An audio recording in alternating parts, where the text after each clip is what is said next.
caught in the crossfire. Hello friends, तो कैसे हो आप? तो दोस्तों, आज मैं लेके हूँ आपके लिए एक नई वीडियो जिसमें हम बात करने वाले हैं हार्ट अटैक के बारे में। तो बहुत सारे दोस्त थे जिन्होंने मुझे बहुत बार बोला है कि हार्ट अटैक क्या होता है। तो एक्चुअली पता तो मुझे भी है, खैर मैं चाहता था कि मेरे साथ कोई कार्डियोलॉजिस्ट हो जो आपको अच्छे से बताए कि हार्ट अटैक क्या होता है और कैसे उससे बच सकते हैं। तो इसी चीज़ के बारे में आज हम बात करने वाले हैं। तो मेरे साथ है डॉक्टर समीर महेश्वरी, जो कि एक कार्डियोलॉजिस्ट है, और इनके साथ आज हम बात करेंगे, पूछेंगे हार्ट अटैक क्या है और इसको हम कैसे प्रिवेंट कर सकते हैं, कैसे होता है, किस किस को हो सकता है। तो बहुत सारी चीज़ें जो मेरे मन में है, तो आज हम एक एक करके इनसे सारे क्वेश्चन पूछेंगे। तो सबसे पहले इनका बहुत बहुत थैंक यू सर कि आप मेरे साथ वीडियो बनाने के लिए आए। तो इट्स माय ऑनर। या तो सर, सबसे पहले आप अपने बारे में थोड़ा सा मेरे दर्शकों को बता दो प्लीज़। मेरा नाम है डॉक्टर समीर माहेश्वरी और मैं कार्डियोलॉजिस्ट हूँ PSRI हॉस्पिटल में और साथ में महाजन डायग्नोस्टिक्स में। तो बाकी आप गुरुदेव बताएंगे। बिल्कुल। तो मेरा सबसे पहला सवाल आपसे है कि हार्ट अटैक एक क्या चीज़ है, कैसे होता है, क्या होता है हार्ट अटैक? तो गुरुदेव, क्या होता है कि हार्ट को सप्लाई करने के लिए 3 मेन नसें होती हैं। ओके। जैसे हर अंग को सप्लाई करने के लिए नसें होती हैं जो कि खून ले जाती हैं, ऐसी दिल को सप्लाई करने के लिए 3 नसें होती हैं ओके। मेन। तो वो नस जब कभी भी 100% बंद हो जाए, कोई भी नस जब 100% बंद हो जाती है तो उस स्थिति को हम हार्ट अटैक कहते हैं। ओके। तो सर एक चीज़ और है, मतलब कुछ जैसे मैं पंजाब में हूँ, तो बहुत सारे मैंने आसपास अपने लोगों से सुनता हूँ कि जो हार्ट अटैक है वो होता है 60 साल की एज के बाद। तो मुझे लगता है ये एक मिथ है, क्योंकि जहाँ पे जैसे अभी मैं यहाँ पे जॉब कर रहा हूँ, मैंने बहुत सारे मरीज ऐसे देखे जो 30 साल के हैं, 32 साल के, जिनको स्टंट लगे हुए। तो एक बार इस चीज़ के बारे में बताओ कि जो हार्ट अटैक है वो किस किस को हो सकता है? देखो गुरुदेव, हार्ट अटैक के लिए एज का कोई क्राइटेरिया नहीं है। ओके। इसमें रिस्क फैक्टर्स का क्राइटेरिया होता है। ओके। सो 30 साल के लड़के को भी हो सकता है ना, और 40 साल के लड़के को भी हो सकता है। जो यंगेस्ट हार्ट अटैक हमने देखा है वो एक 17 साल का लड़का था। अच्छा। बट उसमें एक कारण अलग था और वो एक्चुअली हार्ट अटैक नहीं होता है, उसमें दिल की नसें सिकुड़ जाती हैं, उसमें ब्लॉकेज नहीं होता है, सिकुड़ जाती हैं। Okay okay okay. तो वो एक दूसरी तरह का हार्ट अटैक होता है, but that is also a type of heart attack. Okay. So age is not a criteria, age कोई क्राइटेरिया नहीं होता। ऐसा नहीं है कि बूढ़े लोगों में ही होगा, अच्छा। ठीक है। बट यंग फीमेल्स का प्रोटेक्शन होता है। यंग फीमेल्स जब तक मेंसेस हो रहा होता है यंग फीमेल में, तब तक उनको हार्ट अटैक नहीं होता है। ये नेचर्स 45 की एज तक। ये नेचर्स प्रोटेक्शन होता है ना, until she has a very high risk factor है। जैसे कि सबसे जो मेन रिस्क फैक्टर्स हैं वो है डायबिटीज़, ओके। ठीक है। सेकंड स्मोकिंग का मतलब निकोटीन है ना, टबैको हो गया इन एनी फॉर्म। तीसरी चीज़ हो गई हमारी family history. Okay. Family history मतलब मदर, फादर, ग्रैंडफादर, ग्रैंडमदर, इनमें से किसी को 60 साल से पहले अगर हार्ट अटैक हुआ है, सो आपका risk of getting the heart attack increases many folds. तो एक चीज़ और मुझे पूछनी है कि जो अगर मान लो कोई मरीज है जो कि घर पे है, मान लो अभी तो खैर हम हॉस्पिटल में हैं, कोई ऐसा मरीज है जो घर पे है, तो उसको कैसे पता चलेगा कि उसको हार्ट अटैक है? मतलब क्या क्या साइन, कैसे सिम्टम आ सकते हैं जो उसको पता चले कि हाँ भाई अब मुझे हार्ट अटैक हुआ है, तो अब मुझे, क्योंकि बहुत सारे मैंने ऐसे मरीज देखे हैं जिनको कई बार मतलब स्टमक एसिडिटी टाइप की या ऐसे स्टमक की कोई पेन होती है ना, एपिगैस्ट्रिक पेन है, तो उसको भी वो कई बार हार्ट अटैक समझ लेते हैं। तो ऐसा क्या पर्टिकुलर चीज़ है जिससे हमें ये पता चले कि ये हार्ट अटैक है? तो 2 चीज़ें होती हैं इसमें, एक तो हार्ट अटैक होता है और एक एंजाइना होता है। ओके। ठीक है, एंजाइना अलग चीज़ है, हार्ट अटैक अलग चीज़ है। एंजाइना का मतलब होता है जब कोई नस जो है पूरी 100% नहीं बंद हुई है, ओके।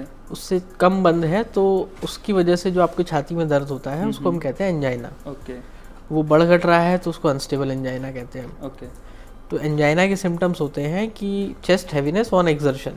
ओके। जब आप चलेंगे फिरेंगे तो हमारे दिल की ब्लड वेसल्स, दिल की रिक्वायरमेंट बढ़ जाएगी ऑक्सीजन की। तो ऑक्सीजन की रिक्वायरमेंट बढ़ जाएगी, अगर नसों में ब्लॉकेज है तो वो उतनी ऑक्सीजन सप्लाई नहीं कर पाएगी, ऑब्वियसली, तो हमारी छाती में हमें दर्द होगा। ओके। तो इसको कहते हैं चेस्ट हैवीनेस ऑन एक्सर्शन। जब आप चलेंगे फिरेंगे तो छाती आपकी भारी हो जाएगी। ठीक है। जब आप रुक जाएंगे तो ये सिम्टम ठीक हो जाएंगे। तो दूसरा सिम्टम होता है इसका डिस्निया ऑन एक्सर्शन। ओके। चलने फिरने में सांस फूलती है, जब हम रुक जाते हैं तो सांस ठीक हो जाती है हमारी, ठीक है। Second is heart attack. Heart attack का मतलब होता है नस जब 100% बंद हो गई है तो उसकी वजह से जो सिम्टम होते हैं वो होता है हार्ट अटैक। ओके। ठीक है। हार्ट अटैक के क्या लक्षण होते हैं? सडनली छाती में बहुत दर्द होने लगेगा आपके, छाती एकदम से बहुत भारी हो जाएगी, अचानक से बहुत दर्द होगा आपको, and it is generally associated with sweating, घबराहट, स्वेटिंग। ठीक है। द छाती का दर्द can radiate to left arm. Okay. तो ये जनरली सिम्टम्स होते हैं। डायबिटिक्स में कई बार जिनमें न्यूरोपैथी होती है, लंबे समय से जब डायबिटिक्स होती है लोगों को, तो उसमें नसों के इन्वॉल्वमेंट हो जाता है, तो उसको कहते हैं diabetic neuropathy. Okay okay okay. तो उनमें दर्द नहीं होता कई बार। ठीक है। तो एक चीज़ जैसे अगर किसी को घर पे हार्ट अटैक आ गया, मान लो है ना, कोई अपने घर पे है, हार्ट अटैक आया है, तो ये सारे सिम्टम आ गए और उसको ये भी पता चल गया कि मुझे हार्ट अटैक ही हुआ है, तो ऐसी मतलब वो क्या कर सकते हैं घर पे तुरंत? तो खैर हर कोई हॉस्पिटल के इतना नज़दीक नहीं होता है ना, कोई कितने किलोमीटर पे, कोई कितने किलोमीटर, तो मतलब घर पे ऐसा वो क्या कर सकते हैं? कोई ऐसा देसी नुस्खा जैसे, क्योंकि हमारे गांव में अगर किसी को हार्ट अटैक होता है तो हमारे जो पुराने बुजुर्ग हैं वो बोलते हैं कि इसको अफीम दे दो, अफीम दे दोगे तो ठीक हो जाएगा। तो इसका क्या मतलब, ये एक मिथ है या ये बिल्कुल सही है, मतलब देनी चाहिए या नहीं, या क्या कर सकते हैं ऐसा? तो देखो, जनरली डिस्प्रिन सबके घर में होती है, मोस्ट ऑफ द घरों में होती है डिस्प्रिन। Okay okay okay. तो जब भी हमें कुछ ऐसा लग रहा है कि है ना, this is out of ordinary, जो ये दर्द हो रहा है वो आउट ऑफ ऑर्डिनरी है, ऐसा नहीं है कि रोज़मर्रा का दर्द है, ऐसा नहीं है, कुछ अलग ही हो रहा है आज। ओके। तो आपको एक डिस्प्रिन की गोली चबा के खा लेनी चाहिए, है ना। अच्छा। तो डिस्प्रिन की गोली आपको चबा के खानी है। फिर जो अफीम के बारे में आप बता रहे हैं, अफीम को अब मैं ये नहीं कहूँगा अफीम खाना शुरू कर दें इसके लिए आप तो, लेकिन हाँ, अफीम एक ओपियोइड होता है, वो दर्द निवारक होता है एक तरह से। Okay okay okay. तो मतलब दर्द ठीक करता है, लेकिन हार्ट अटैक नहीं ठीक होता इससे, है ना। दर्द ठीक होगा, दर्द क्योंकि इससे एसोसिएटेड जो दिक्कतें होती हैं वो दर्द की वजह से होती हैं। ओके। तो दर्द कम, अगर दर्द बहुत ज़्यादा है तो दर्द कम करने के लिए हम देते हैं ओपियोइड, है ना, जो हमारे यहाँ इंजेक्शन होता है एक मॉर्फिन करके, तो वो हम देते हैं। बट ये नहीं कहेंगे हम अफीम खाना रखना शुरू कर दें आप घर में, इसके लिए कि ज़िंदगी में कभी मुझे हार्ट अटैक होगा तो अफीम काम आएगा।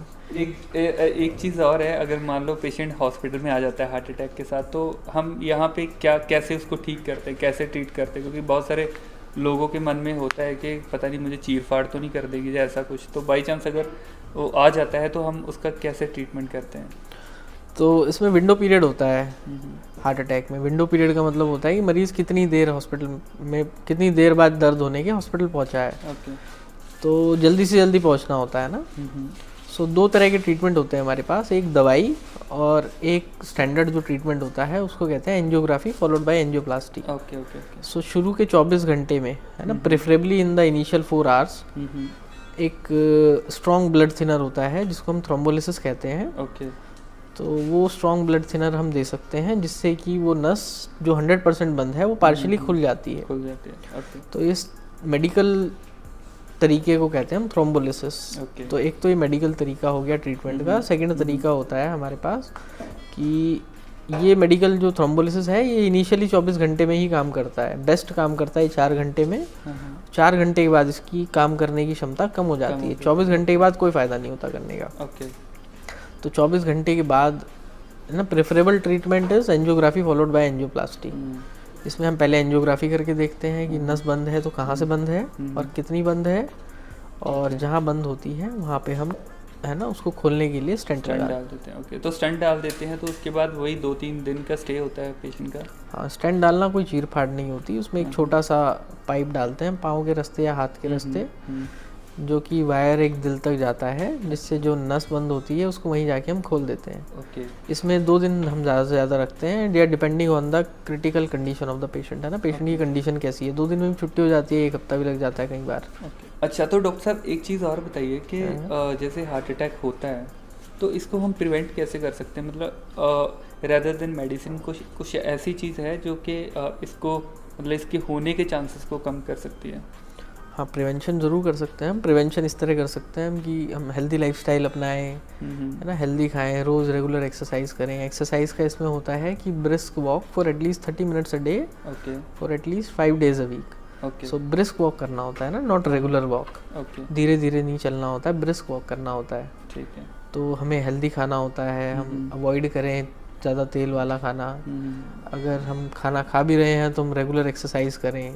ये हेल्दी लाइफस्टाइल अपनाना ज़्यादा ज़रूरी है। ओके। तो सर एक चीज़ और बताइए, अगर मान लो किसी पेशेंट को स्टेंट डल जाता है तो उसके बाद मेडिसिन जो है कितने टाइम तक खानी चाहिए? मतलब कुछ लोग जैसे बोलते हैं कि पूरी लाइफ ही चलती है, कुछ लोग बोलते हैं कि कुछ टाइम तक चलती है तो फिर उसके बाद बंद हो जाती है, तो इसका एक बार थोड़ा सा बताएं हमें।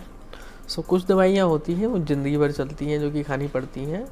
उसमें एक ब्लड थिनर होता है हमारा, जो कि ज़िंदगी भर हमें खाना पड़ता है। ओके। वो इसलिए खाना पड़ता है कि आगे जो ब्लॉकेज ना बने, हमें जहाँ जिस एरिया में स्टेंट लगाते हैं वो एरिया थोड़ा रॉ हो जाता है। ओके। तो वहाँ दोबारा से ब्लॉकेज होने के चांसेस होते हैं, तो उसको रोकने के लिए ब्लड थिनर देना होता है हमें। ओके। वो ब्लड थिनर, उनमें से एक ब्लड थिनर तो हमें लाइफ लॉन्ग खाना पड़ता है।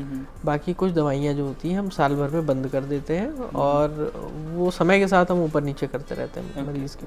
कौन कौन से ऐसे टेस्ट हैं, जैसे मान लो मेरी अभी मैं बिल्कुल नॉर्मल हूँ, मुझे ऐसा कुछ चेस्ट पेन नहीं है या ऐसा कुछ नहीं है, तो मुझे एज ए प्रिकॉशन के तौर पे मुझे मतलब कौन कौन से टेस्ट है जो अपने करवाने चाहिए और कितने टाइम के इंटरवल पे करवाने चाहिए, ताकि मुझे पहले ही पता चल जाए कि मुझे ये प्रॉब्लम होने वाली है या नहीं? तो इस चीज़ के बारे में थोड़ा सा बताएं। तो ये बड़ी इंपॉर्टेंट क्वेश्चन है, जो कि है ना हर किसी को फॉलो करना चाहिए। जिसके रिस्क फैक्टर्स हैं, जो कि रिस्क फैक्टर अभी हमने डिस्कस करे, diabetes, hypertension, smoking, tobacco in any form, ठीक है, या फैमिली हिस्ट्री, इनमें से कोई भी रिस्क फैक्टर है आपका, तो आपको ईयरली स्ट्रेस टेस्ट कराना होता है। स्ट्रेस टेस्ट का मतलब ट्रेडमिल टेस्ट हो गया, स्ट्रेस इको हो गया, डोपामिन स्ट्रेस इको हो गया। ओके।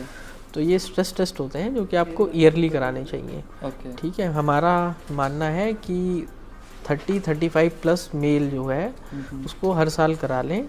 ठीक है, कराने में कोई नुकसान नहीं है इसके। ट्रेडमिल एक बड़ा सिंपल सा टेस्ट है, इसमें मशीन पे चलना होता है आपको विद ECG अटैच्ड। ओके। तो ये कराने में कोई नुकसान नहीं है, कोई रेडिएशन नहीं है, कोई डाई नहीं है, तो इसको हर साल कराना एक जस्ट प्रिवेंटिव चेकअप है, जो कि आप करा सकते हैं हर साल। इससे आपका रिस्क फैक्टर असेसमेंट भी हो जाता है, और ये बहुत अच्छा टेस्ट है, मेरे हिसाब से सबको कराना चाहिए। बिल्कुल। तो सर आपने बहुत सारी चीज़ें मुझे बताई हार्ट अटैक के बारे में, और मुझे लगता है कि जो हमें इस वीडियो को देख रहे हैं उनके लिए बहुत ही बेनिफिट होगा। तो कुछ अभी जो मैंने क्वेश्चन पूछने थे, मुझे लगता है मैंने सारे ही पूछ ले। अगर कोई ऐसा क्वेश्चन रह गया हो जो आप पूछना चाहते हो, तो नीचे कमेंट सेक्शन में कमेंट करके ज़रूर बताना, मैं आपको उसका रिप्लाई ज़रूर दूंगा। और सर एंड पे अभी हम वीडियो को ख़त्म करते हैं क्योंकि वीडियो काफ़ी लंबी हो रही है, तो मुझे एक एंड पे ये चीज़ बता दो कि आप अपनी तरफ से कोई सजेशन देना चाहते हो ऐसा लोगों को कि हार्ट अटैक के बारे में, जब उसको प्रिवेंट करने के बारे में, जब कुछ भी ऐसा अपनी तरफ से आप कोई देना चाहते हो? प्रिवेंट करने के लिए तो चीज़ें हमने बताई आपको। हेल्दी लाइफस्टाइल अपनाएं, ठीक है, कोशिश करें कि आप रेगुलर एक्सरसाइज करें। हमें पता है आजकल के समय किसी के पास होता नहीं है, टाइम किसी के पास नहीं होता, बहुत कम होता है। सुबह जाते हैं ऑफिस और शाम को आते हैं सब वापस, है ना, या काम के लिए जाते हैं, जो भी करते हैं। तो कोशिश करें जब मौका मिले एक्सरसाइज करें, जितना ज़्यादा से ज़्यादा हो सकता है वॉक करें, है ना, अपने काम पे वॉक करें, बीच में थोड़ी देर के लिए वॉक करें। ठीक है, टबैको अवॉइड करें। ओके। और अपना रूटीनली टेस्ट करें, है ना। और कभी भी आपको ऐसा लगता है कि आपको दर्द हो रहा है, जो कि है ना अलग तरीके का दर्द है, तो आप तुरंत नियरेस्ट पॉसिबल हॉस्पिटल में पहुँचें, एक ECG कराएं जाके, है ना। ECG कराएं, जिससे हम पहचान सकते हैं कि ये वाकई हार्ट का इवेंट है या नहीं है। Yes yes yes. और डॉक्टरी सलाह लें आगे। हाँ, क्योंकि खुद डॉक्टर नहीं बनना है, क्योंकि बहुत सारे लोग खुद डॉक्टर बनते हैं, चल कोई नहीं यार, थोड़ा सा दर्द है, कुछ ये खा लेते ठीक हो जाएगा। हाँ, नहीं डॉक्टर नहीं बनना होता है खुद, है ना। हमारे पास बड़े सारे मरीज आते हैं जो खुद कोशिश कर चुके होते हैं सारी, फिर उसके बाद जब स्थिति ख़राब हो जाती है तब आते हैं वो। ओके, तो चलिए बहुत आपका थैंक यू डॉक्टर समीर, आपने बहुत मुझे टाइम दिया और काफ़ी सारी चीज़ें आपने सब मेरे दोस्तों को बताई। तो इसके बिना आपका कोई भी डाउट हुआ तो आप ज़रूर नीचे कमेंट सेक्शन में कमेंट कर सकते हो, और वीडियो अच्छी लगे, मेरे एफर्ट अच्छे लगे तो ज़रूर मेरे चैनल को सब्सक्राइब कर सकते हो, और नर्सिंग के रिलेटेड कोई भी वीडियो देखनी है तो चैनल को सब्सक्राइब करो। तो दोस्तों मिलते हैं हम बहुत जल्दी नेक्स्ट वीडियो के साथ, तब तक के लिए बाय बाय।